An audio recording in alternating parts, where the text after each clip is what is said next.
এই গরমে আমরা সবাই মিলে এখন পদ্মা নদীতে আসলাম স্নান করতে। আর এই দেখুন আমাদের সবাই প্রস্তুতি নিতেছে এটা হচ্ছে স্নান করার জন্য। বৃহত্তর মুন্সিগঞ্জের একটা শেষ সীমানা, যেটাকে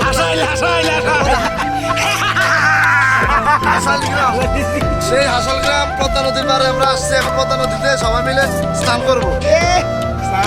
সেই একটা এনজয় হইতেছে আমাদের মাঝে, সবাই মিলে যখন এখন নদীতে ঝাঁপ দিব পদ্মা নদীতে। আপনারা দেখতে থাকুন।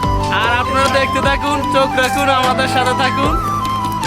আর এই হচ্ছে পদ্মা নদী, সবাই চলে আসছি পদ্মা নদীতে স্নান করার জন্য। আসলে যে গরমের তাপমাত্রা পড়তেছে যা বলে বুঝাতে পারবো না, এত গরম।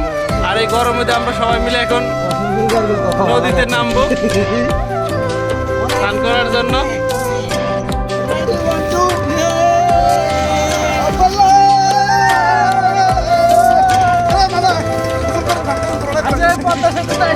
কেমন ফিল লাগতেছে একটু বলেন তো?